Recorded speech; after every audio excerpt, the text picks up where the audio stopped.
A nossa história hoje vai falar sobre dois irmãos. Vai falar de muito ressentimento, de muita dor também. É uma história para a gente, irmãos, de alerta, de precaução. E a gente precisa sempre estar sendo relembrado dela.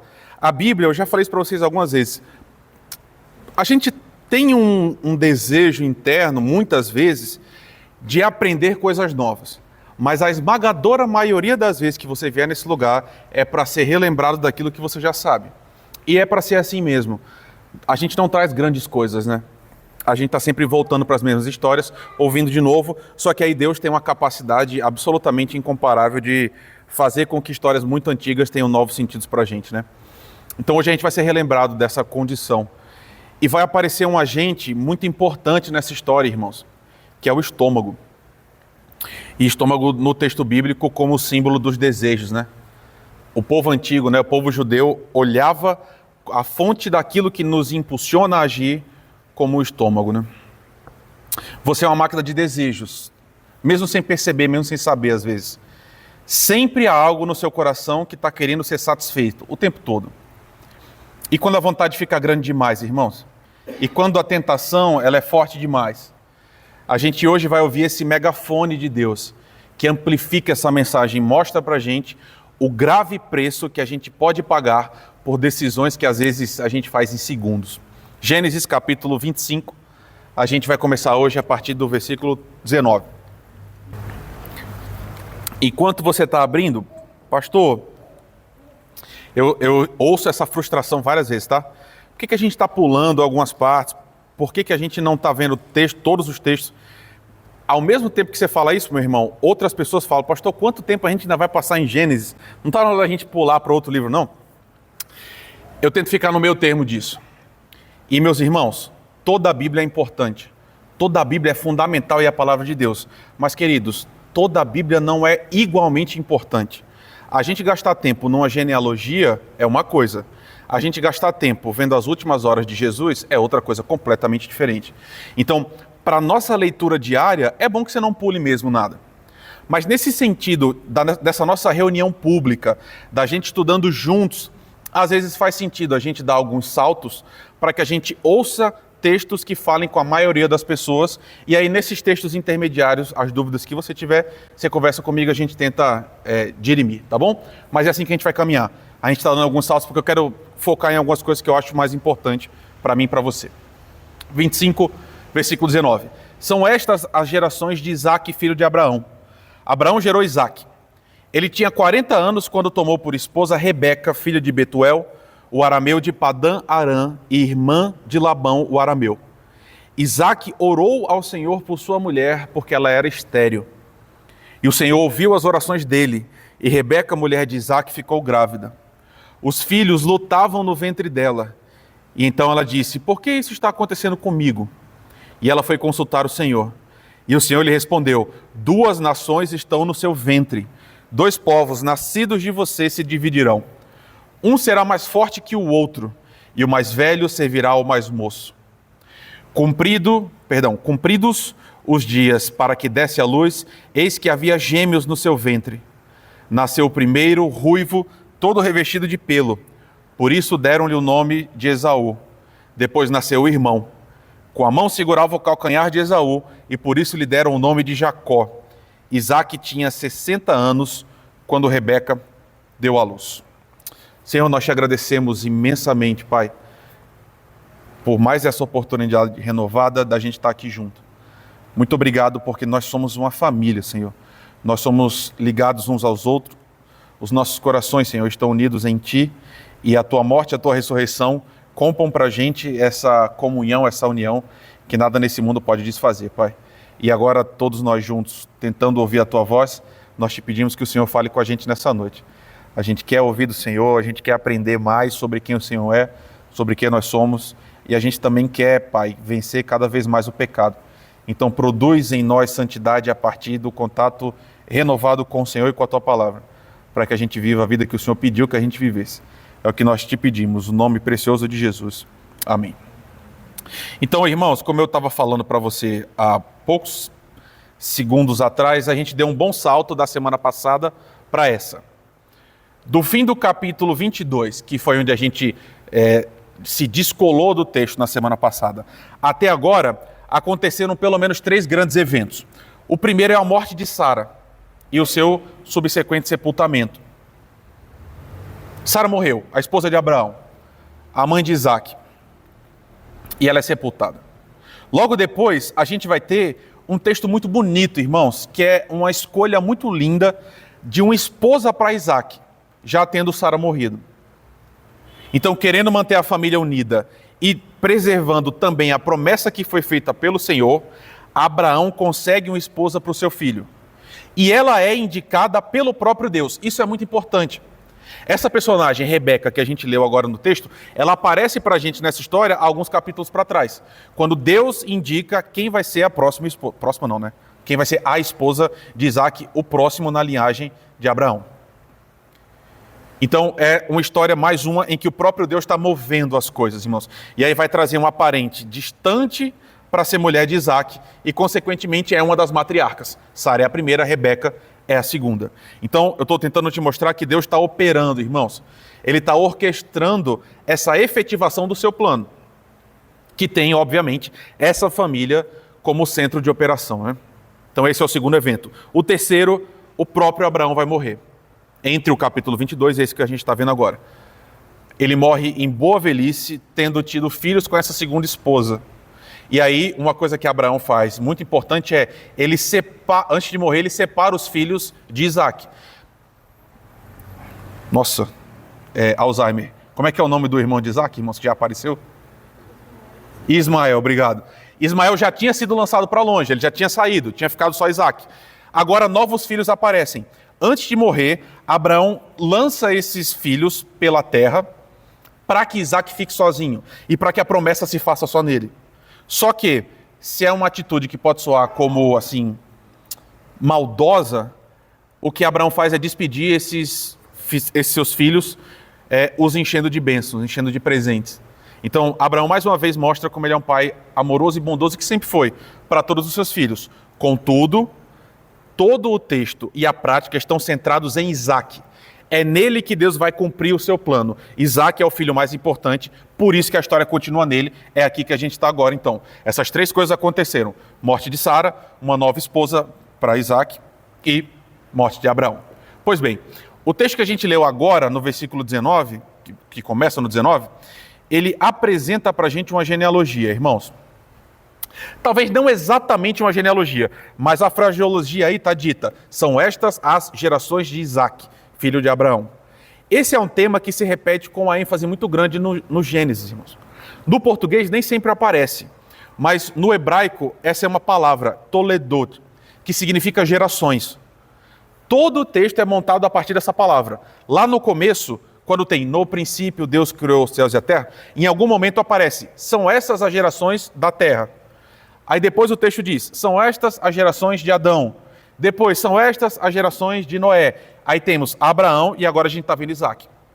Então esse é o marcador no texto que está começando um novo capítulo. Então, esse capítulo novo que se inicia é a história de Isaac. São as gerações de Isaac. A gente está numa dobradiça do texto, tá? Está começando uma nova história. Ou, mais precisamente, um novo capítulo dessa mesma história. Que história é essa? Talvez você tenha esquecido. Mas a gente está entendendo como é que Deus está consertando tudo que tinha ficado quebrado em Gênesis capítulo 3. A gente passou muito tempo falando de Abraão, mas eu tentei te alertar para o fato de que não é uma história sobre Abraão, irmãos. Abraão é importante demais. Ele é um homem a ser imitado em muitas coisas, mas a história não é dele. A história é de como Deus está consertando todas as coisas usando esse homem Abraão. Agora ele vai continuar essa história. Deus vai continuar consertando todas as coisas, agora a partir de Isaac. Pois bem, esse homem, a gente não leu, né? Ele se casa quando ele tinha... Perdão, aparece no nosso texto, versículo 20. Ele se casa quando completa 40 anos. Aos 40 anos, então, Isaac contrai matrimônio com Rebeca. E ele casa com um membro da sua família mais expandida, irmãos. Tudo isso para dizer, ele continua se relacionando com alguém do seu próprio povo. Essa é a ideia. O casamento se faz dentro da mesma família. Pois bem, aparece uma tensão, irmãos, aqui. Um texto também transversal no Gênesis, né? Versículo 21, a gente entende que ela era estéril, irmãos. Rebeca agora apresenta a mesma questão da sua sogra. O mesmo problema de todos os patriarcas. A gente ainda vai ver a história de Jacó algumas semanas para frente, mas a principal esposa de Jacó também vai ser infértil. Então, olha que loucura. Nós temos 3 casais. 3 casais cujas 3 mulheres eram inférteis. E você já aprendeu comigo que infertilidade, nessa época, é compreendida como sendo uma maldição direta imposta por Deus. Se alguém era estéril, se uma mulher era estéril especialmente, Deus a havia impedido de procriar, portanto Deus a estava amaldiçoando. Note, eu não estou dizendo que isso se dá dessa forma. Eu estou dizendo que era assim que as pessoas interpretavam. Se eu não posso ter filhos, então Deus está me amaldiçoando. Pois bem, irmãos, essa maldição assim interpretada fazia com que a mulher olhasse para si mesma como se fosse menos mulher. Como se fosse menos humana também, porque ela não conseguia cumprir um dos seus principais objetivos na Terra, que era gerar novos filhos. Pois bem, irmãos, eu quero te mostrar um detalhe. Você concorda comigo que Rebeca aparece nessa história como um fruto indicado diretamente pelo próprio Deus? Ela foi escolhida pelo próprio Criador. Você não precisa olhar agora, mas se você quiser, depois, capítulo 24, versículos 21 e 27, nessa jornada de conseguir uma esposa para Isaac, o texto diz claramente, foi Deus que apontou ela como a futura esposa do filho de Abraão. Sara já tinha sido estéril. Só que agora a gente tem a chance de uma nova mulher na história. Deu certo, Deus resolveu. Vamos continuar essa história. Vai vir mais uma. Dá para escolher todas. De todas as que dava para escolher, qual Deus escolhe? Mais um infértil, irmãos. E lembra, qual é a promessa? Vai vir um filho de você, e depois a promessa é expandida para Abraão, vão vir nações de você. Então a fertilidade está ligada diretamente à promessa dada por Deus. Então, se o propósito é a criação de um povo e a perpetuação dessa linhagem, a gente tem que escolher quem? Tem que ser uma pessoa super fértil, irmão. Você concorda comigo? E assim, eu não sei se você conhece gente assim ou teve contato, mas é muito assustador ouvir a história de antigamente, né, não? De tipo, mulheres que em, sei lá, 20 anos corridos tinham tido 18 gravidez, que basicamente a mulher passou 20 anos grávida, né? Acabava um e começava outro. Poderia ter sido assim, irmãos? Deus poderia ter dado uma mulher dessa? Deus está intencionalmente inserindo na história novamente um ponto de dificuldade, um ponto de superação. Será que Isaac notou que a história se repetindo? Então, antes de casar, certamente não. Depois de casar, certamente sim. Porque o que se levanta será que Isaac sabia? Irmãos, claro que antes não, né? A gente, obviamente, não tem uma medicina minimamente avançada aqui. Mas o mesmo problema, mais uma vez, está se impondo. A mulher responsável pela fertilidade não tem filhos.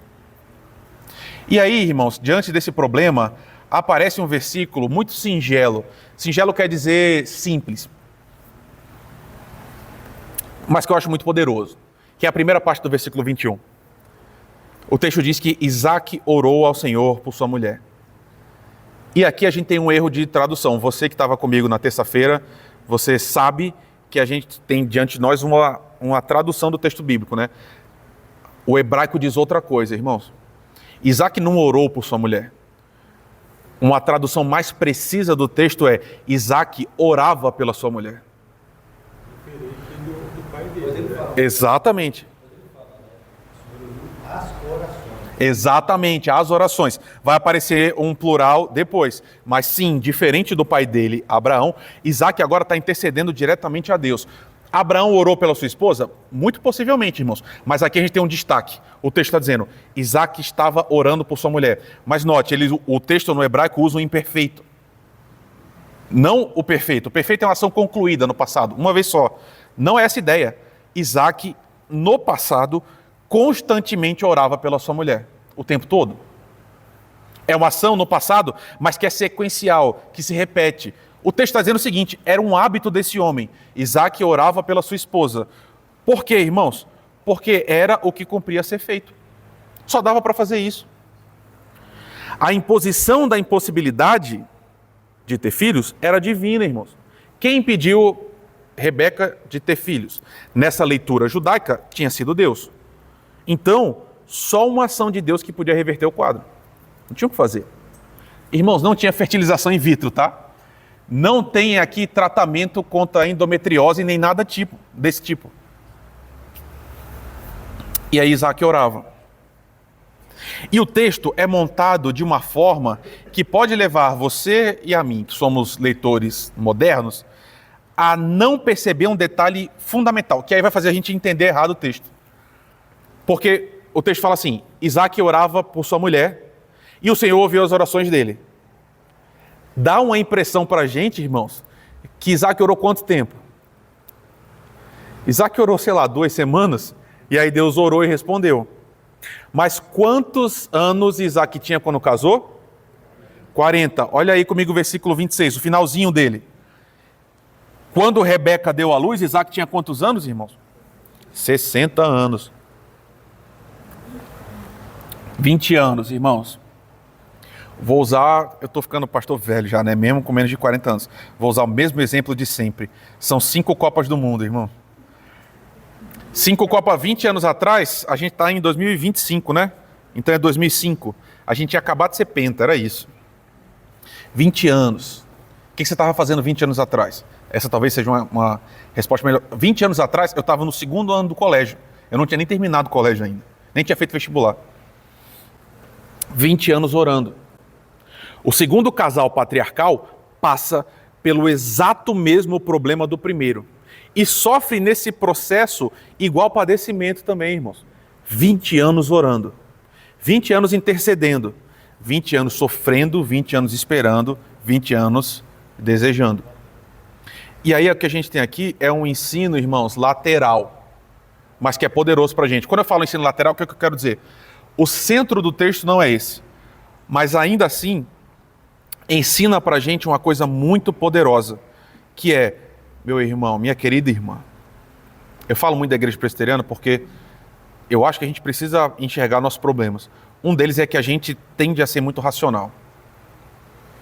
E quando às vezes a gente é muito racional, a nossa prática de fé contempla muito pouco espaço para oração. A gente não gosta de falar muito disso, mas eu acho que é uma verdade, irmãos. Porque a pergunta hoje é, quanto tempo a gente deve orar por alguma coisa?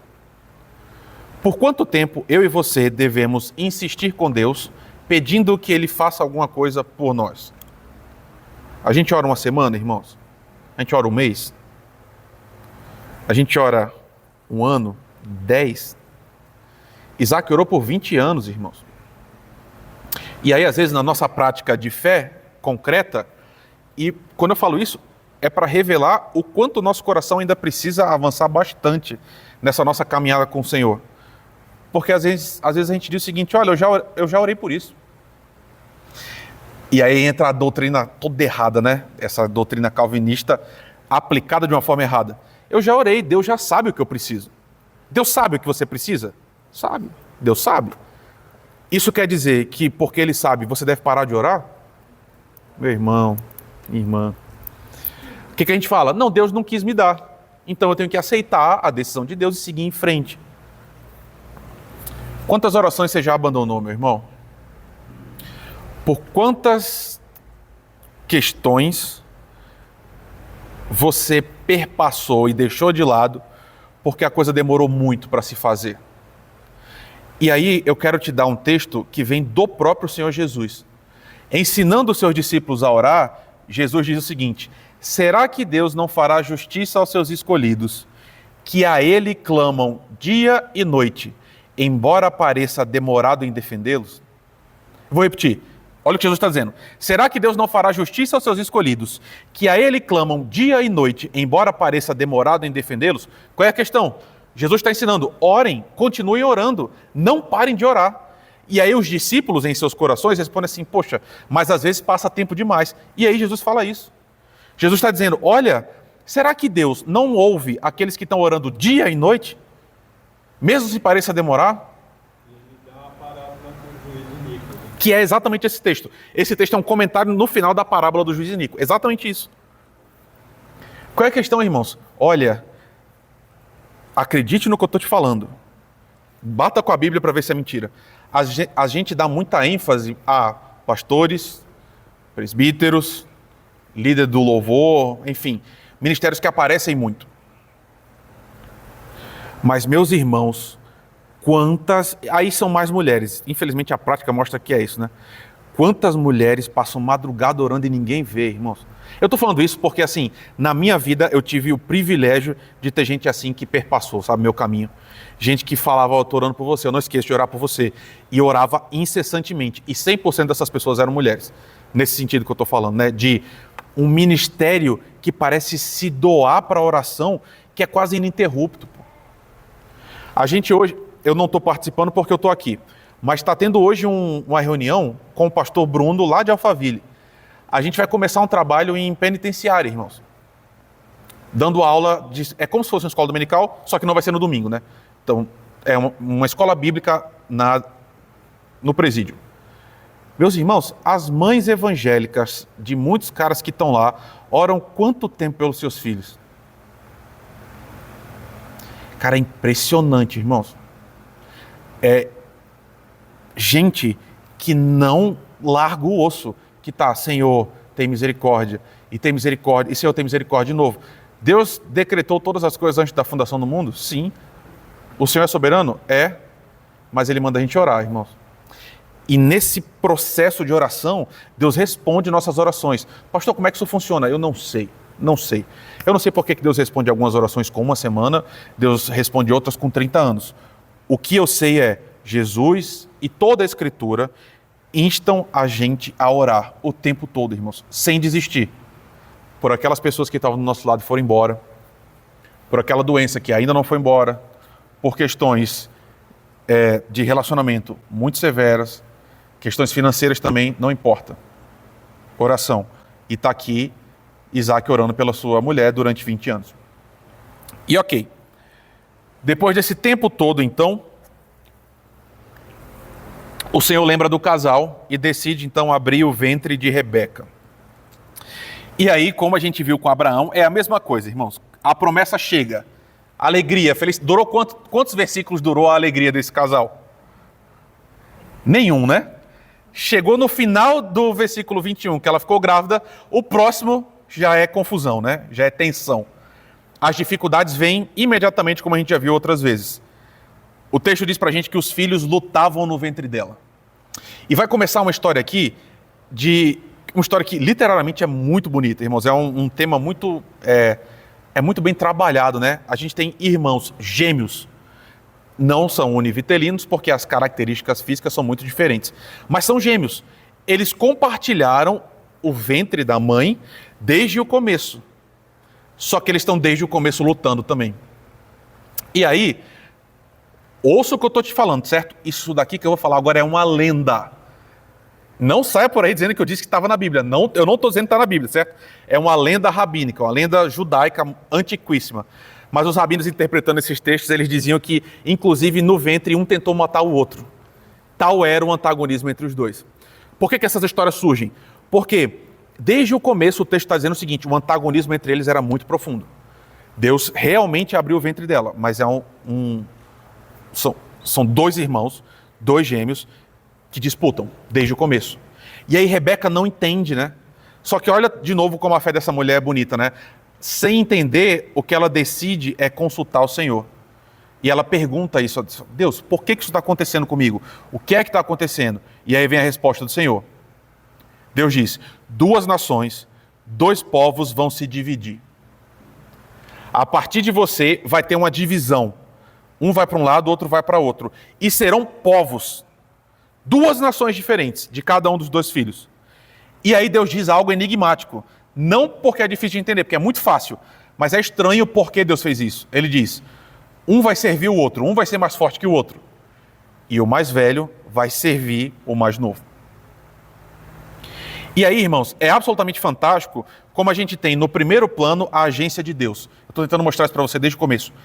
Perceba, Deus decide tudo até agora, irmãos. Deus escolheu as duas mulheres, as duas sendo estéreis, como veículo do cumprimento. Deus escolheu qual era a data específica de todos os nascimentos. Isaac só nasceu no dia que ele tinha que nascer mesmo, depois de 25 anos esperando. Agora, os filhos de Isaac também só nasceu quando Deus disse que ia nascer. E agora, Deus continua decidindo. Ele decide que a relação entre esses irmãos não vai ser natural, tal como se dava o costume à época. Qual era? Aqui vai ter uma inversão, né? O que era o natural? O mais velho tem prerrogativas de primeiro filho, de primogênito. Coisa, inclusive, que eu acho que deveria permanecer até hoje, porque todos os filhos mais velhos deveriam ter todas as benesses e os filhos que vêm depois que se virem, né? Como minha irmã não escuta as gravações, está ótimo para mim. Mas assim, não acontece isso hoje, mas acontecia à época. O primeiro filho encapsula essa promessa dada por Deus. O primeiro filho é aquele em quem está contida a continuidade da família. Ele é o representante do pai e, no sentido maior, da própria família. Ele é que carrega o nome da família. Ele que é o herdeiro por excelência. Exatamente, a porção dobrada. Tanto que Jesus vai resgatar isso no filho pródigo. Vocês lembram disso? Fala, meu irmão. Então, aqui tem um erro. Deus nem sempre faz isso. Existem histórias bíblicas em que o mais velho realmente ocupa o papel de protagonismo. Essa é a história que inverte essa noção. Então, tem um detalhe aí. A questão de Isaac não foi uma inversão de primogenitura porque ele era filho da concubina. Então tem esse detalhe a mais. Ele não era o filho da própria esposa. Mas tudo isso para dizer para vocês, irmãos, que o que Deus está mostrando aqui, por isso que é tão enfático, né? Se essa aqui fosse uma questão de menor importância, não estaria no texto, não precisa dizer. Mas Deus está fazendo questão de destacar. Eu estou invertendo. Lá na frente, em Gênesis, a gente vai ver isso acontecendo também com os filhos de José. Na hora que Jacó vai abençoar os filhos de José, ele inverte. Naquele caso, ele vai trocar a mão, né, de posição. E aí José fica bravo com ele e briga. Não, você inverteu. Ele falou, não, eu fiz o que eu tinha que fazer mesmo. Mas o que eu estou mostrando para você é, Deus está invertendo essa ordem, 1000 aspas, natural, tá? A continuidade da família, a promessa, o herdeiro daquilo que é mais importante não vai ser o mais velho, vai ser o mais moço. E aí surge uma pergunta quase sempre presente, que é, então por quê? Qual é a explicação? Por que vai inverter? Deus anteviu que o mais moço vai ser alguém melhor? Deus viu que o mais velho ia ter mais pecados, ou que a habilidade do mais novo era maior e a habilidade do mais velho era menor, e por isso ele inverteu? Talvez você nunca tenha visto isso, e eu li recente, eu concordo plenamente. Meus irmãos, no decorrer da história, Esaú vai se mostrar, inclusive, um ser humano mais saudável e mais ajustado que o próprio Jacó. A questão simplesmente não é essa. A gente está aqui no campo do insondável, irmãos, do intangível. Deus não escolheu revelar para a gente qual é a lógica que leva-o a fazer isso que ele faz. Às vezes fica claro, às vezes não, às vezes fica encoberta. Mas o que eu quero dizer para você é, simplesmente vai ser desse jeito. Dessa mulher estéril, 2 filhos vão vir e o mais moço vai ser aquele que vai dar continuidade à promessa. E assim se dá efetivamente. Exatamente tal qual Deus falou, versículo 24, acontece. Havia gêmeos no seu ventre na hora do nascimento. E aí o primeiro nasce ruivo e cheio de pelos. Curioso isso, né? Mas o nome Esaú em hebraico, ao mesmo tempo dá essa ideia. É quase como se fosse o cabeludo, irmãos. Só que é o cabeludo que tem o cabelo vermelho também. Então ele era ruivo. E depois nasce o seu irmão. E o texto diz, aquele que segurava o calcanhar. E aqui, irmãos, eu vi pouca gente falando isso, mas eu espero que você concorde comigo. Essa ideia de segurar o calcanhar, note, a gente está falando de um parto. Nascem filhos gêmeos. O mais novo está segurando o calcanhar do mais velho, irmãos. Na minha leitura, é um sinal claro de conflito, você concorda? Esse conflito que estava no ventre, ele está sendo transposto agora para a luz. Quando eles veem a luz, esse conflito se dá. Porque no momento do nascimento, eles estão disputando ainda. Antes que haja consciência, eles, né? Antes que eles aprendam as coisas, eles estão lutando, eles estão brigando. Esaú nasce primeiro, mas Jacó vem logo atrás segurando o calcanhar, como alguém que quer impedir, como alguém que quer passar na frente do irmão. E aí o texto diz pra gente que o nome dele segue o mesmo padrão hebraico, de, a partir de uma característica, nomear. Ele segura o calcanhar. É uma ideia de ele é enganador, ele é trapaceiro. De novo, no português a gente não tem essa noção. Mas Jacó, no seu nome, traz essa pecha. Ele é aquele que engana.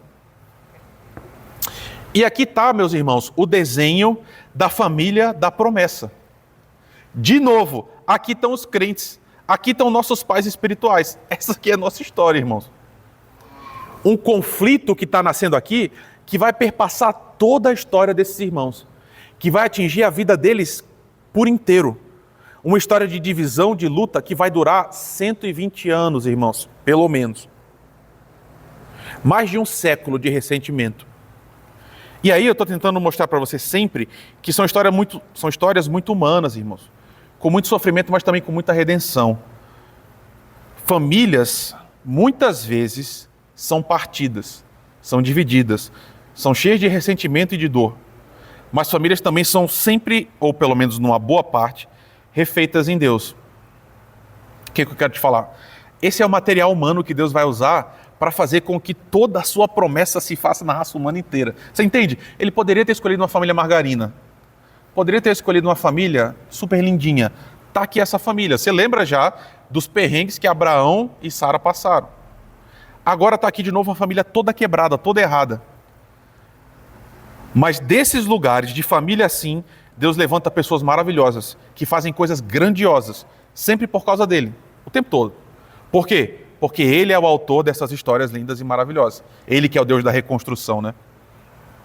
E aí, a gente vai acabar hoje, ainda temos um tempo, com o segundo relato. O relato vai continuar, e ele segue com o crescimento deles. Agora a gente não tem mais meninos, agora nós temos homens formados, adultos. E aí, seguindo a indicação do batismo, ambos vão crescer e vão se tornar aquilo que eles são nomeados. Esaú vai ser um caçador, é um homem que está sempre no campo. E Jacó aqui é descrito como um homem pacato, é isso que está no versículo 27. Esaú, caçador, homem do campo. Jacó era um homem pacato e morava em tendas. O que o texto está mostrando para a gente, irmãos? São polos, são extremos. Eles são antagônicos. E aqui eu vou abrir mais um espaço para um comentário lateral. Certo, irmãos? Mas que eu acho importantíssimo. Algumas pessoas leem nesse texto feminino, a presença do feminino. Esaú é forte, ele é caçador, ele é homem do campo, ele é homem macho, másculo, viril. E Jacó é pacato, é o homem da casa. Portanto, as pessoas enxergam algo de feminino nele. Quando eu estava me preparando para falar, um dos pastores, inclusive, falou assim, Jacó provavelmente ficava em casa fazendo tricô. E as pessoas riram, né? Só que isso, irmãos, é uma perversão do texto bíblico, tá? E revela muito da nossa cultura, né? Muito da gente mesmo, do nosso próprio coração. Compreender esse marcador de masculinidade como alguém que é necessariamente forte, rude, meio violento, impetuoso, é uma forma muito, eu acho, boba e uma forma negativa também de encontrar o padrão de masculinidade que a Bíblia coloca. É muito mais um traço cultural do que necessariamente uma linguagem bíblica, é isso que eu estou querendo dizer. Um ensinamento que é realmente vindo de Deus. E aí eu não vou me aprofundar muito nisso porque não é nosso objetivo, mas eu estou tentando enfatizar para você algo. Nada aqui no texto está dizendo para a gente o seguinte, Esaú era muito homem e Jacó era menos, ele era mais afeminado. Não tem nada disso no hebraico. A noção constitutiva do texto não dá essa ideia para a gente. Nada no texto está reprovando essa conduta de Jacó, como se Esaú fosse bom e Jacó fosse ruim. Não, os dois eram igualmente homens, um tão homem quanto o outro, só que a questão aqui não é essa. Outra questão vai se impor. E aí é um problema gravíssimo, irmãos, que está sendo gestado aqui, que piora. E aí o livro do Gênesis dá muitos exemplos dessas crises que se enxergam o tempo todo. E lá na frente vai ter uma muito pior do que essa agora. Mas, o que eu quero dizer? Famílias, irmãos, podem ser ambientes realmente perversos. A gente valoriza muito família, e a gente valoriza a família porque Deus valoriza a família. E a gente luta pela família porque é certo lutar. Só que aqui a gente vê como a família pode ser um local que envenena a alma de uma pessoa. Qual é o problema? Cada pai vai valorizar um dos dois filhos. Olha o nó, irmãos. A gente tem um casal, um pai e uma mãe, e a gente tem 2 filhos. Cada um vai gostar de um. E por tabela, desgostar de outro ou gostar menos do outro. O que isso vai gerar? Você concorda que isso aprofunda o antagonismo, irmãos? Isso vai fazer com que exploda em ódio lá na frente. O texto diz expressamente para a gente: Isaac amava Esaú, por quê? Porque Esaú trazia as carnes. Então, Isaac, né? Isaac ama Esaú por causa do sabor, por causa do fruto, por aquilo que ele dava. A mãe ama Jacó por outro motivo. O texto não diz claramente, mas a gente consegue inferir pelo contexto. O pai gostava do filho porque o filho trazia coisas boas. Por que a mãe gostava do outro filho? Porque o filho ficava. Então era companhia. A mãe valorizava a companhia, o pai valorizava o que o filho gerava.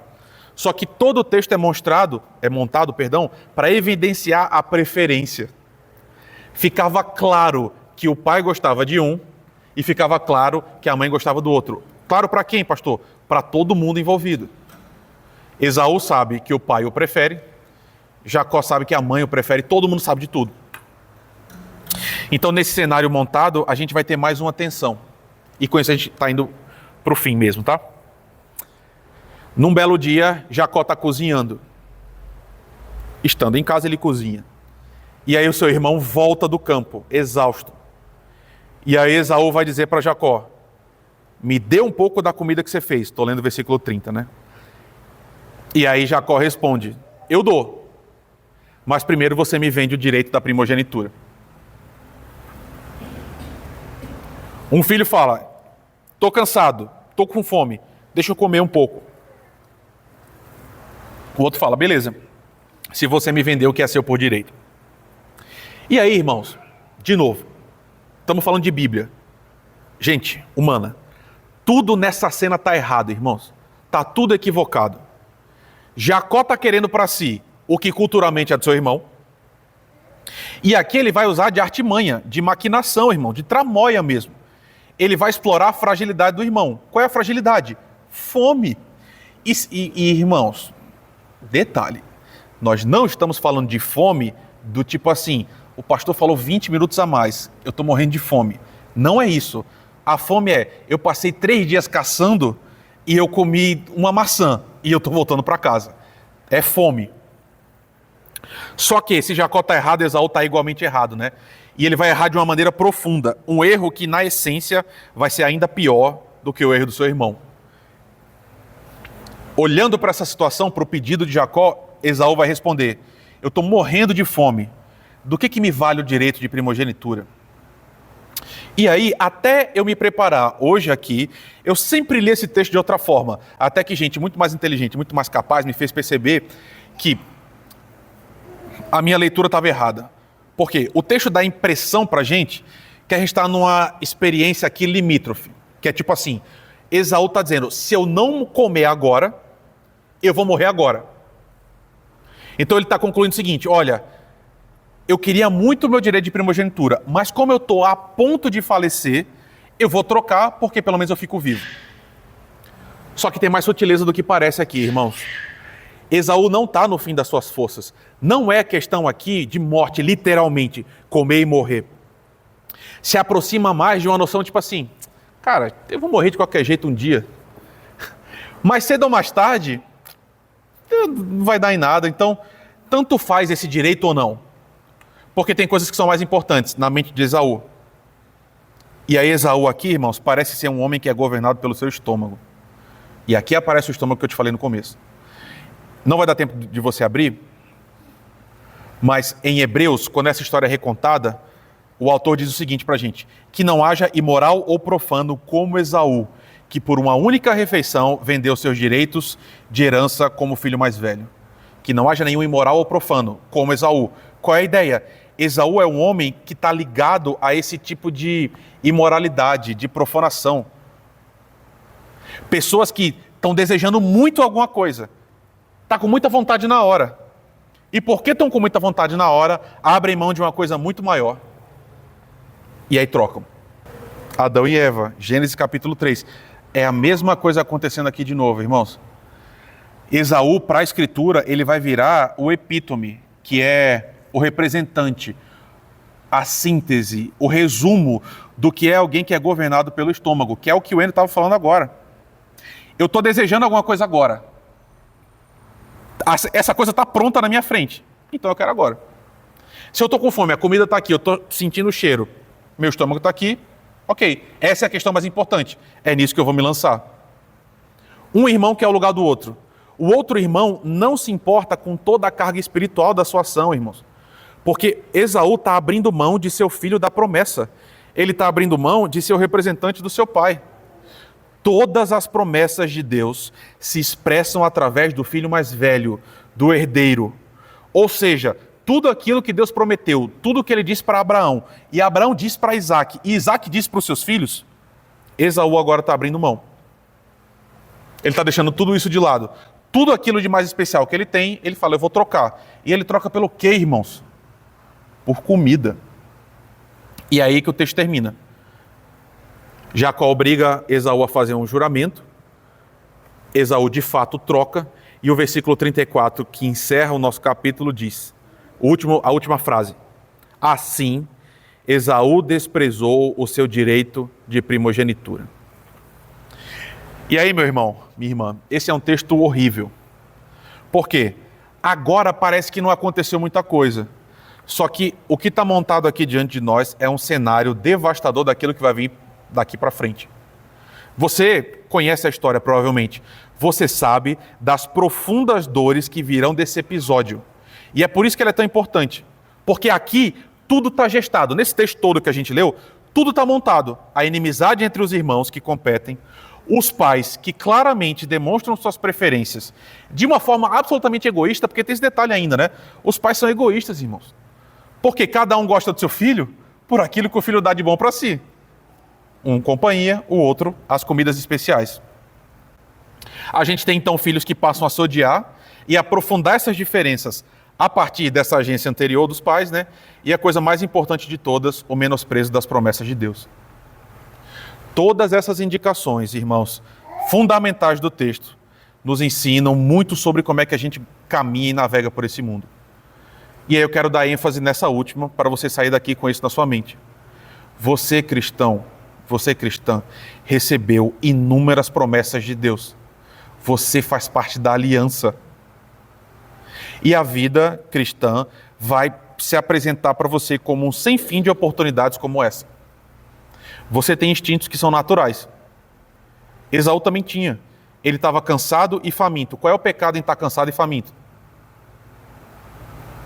Nenhum. Todo mundo fica cansado. Todo mundo fica faminto. Estava tudo bem aqui. Qual é o problema? Quando ele está numa situação de estresse, de necessidade, o coração desse homem se embotou. Ele era rico. E tem esse detalhe ainda, né? Exatamente. Um cara que tinha à sua disposição banquetes e banquetes, né? Na hora do desejo, tudo ficou nublado. E aí parecia que só uma coisa no mundo importava, que é matar a sede que ele está sentindo. Não é sede, mas você entende, metaforicamente, sede. E ele foi lá e fez. E qual é o problema? Meu irmão, minha irmã, pelo amor de Deus, no outro dia a sede vai voltar. Ele ficou com fome de novo. Ele ficou cansado de novo. Só que aquilo que ele tinha de mais precioso, ele já tinha vendido. Já tinha perdido. É isso, passou. Tanto faz, né? Irmãos, vocês conhecem as histórias, né? Quantas pessoas ao longo das eras jogaram fora as coisas importantíssimas, centrais, por um momento só. Eu contei para vocês aqui, semana passada, que para mim é um exemplo terrível. O pastor agora, 74 anos, o cara é uma sumidade teológica. A igreja dele é a coisa mais linda do mundo. Ele tem inúmeros livros. Foi se envolver aos 74 anos com a mulher fora do casamento. E aí, se não joga fora tudo, uma boa parte daquilo que ele construiu, pelo menos manchada está. Por causa de um momento, irmãos. Por causa de um momento. Um momento de desequilíbrio financeiro, e ali a saída está tão simples, né? É só desviar um pouquinho. Ninguém vai saber, ninguém vai ver. Ah, essa daqui, irmãos, é muito mais sutil, mas acontece, tá? Olha, eu estava me sentindo meio deslocado, eu precisava ganhar apoio, então concordar com a mentira sobre aquela outra pessoa lá, desprezá-la para que as outras pessoas comecem a me ver como melhor, é muito simples.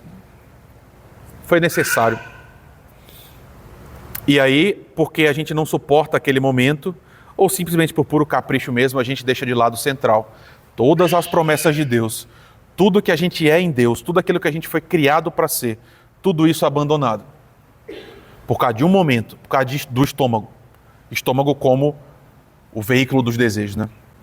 O que sobra no dia seguinte? Ressaca, irmãos. É isso. Esaú pagou um preço altíssimo pelo que ele fez. E definitivamente não valeu a pena. Nunca vale a pena. Mas essa história são alguns capítulos para frente.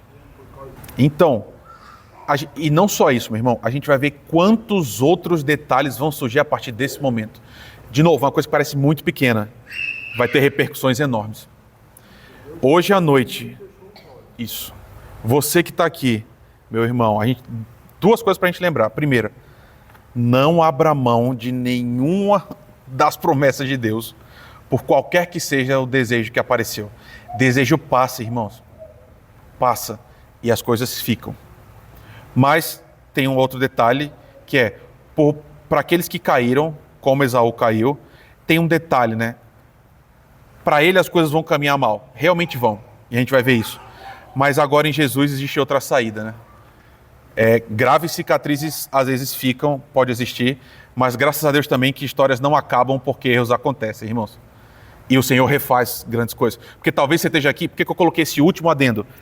Às vezes, esse tipo de mensagem faz com que as pessoas saiam do tipo assim, eu fiz exatamente isso, não tem mais saída para mim. Isso é absolutamente mentira satânica. Você errou, você trocou, tem um caminho de volta para você, tem um caminho de retorno. O seu lugar está garantido à mesa, e aí pelo sangue do verdadeiro primogênito, né? Aquele que está sempre certo, aquele que nunca erra, o Senhor da igreja, o Pai da aliança. Vamos orar. Muito obrigado, Senhor. Nós louvamos, nós engrandecemos o Teu nome. Obrigado porque essa história está aqui de novo para nos lembrar dos perigos que a gente corre, Senhor, quando a gente deixa que o nosso olhar governe a nossa vida, Pai. Por favor, nos livra dos nossos apetites, Senhor, nos livra dos nossos desejos. Nos ajuda realmente, Pai, nos apegar àquilo que é mais importante, que são as Tuas palavras, que é o Teu caminho para nós. Nos ajuda, Senhor, a ser crentes maduros. E para aqueles de nós que caíram, Senhor, por favor, nos põe de pé de novo e nos coloca na caminhada de novo, olhando para o Senhor. É o que nós te pedimos, em Teu nome, e te agradecemos.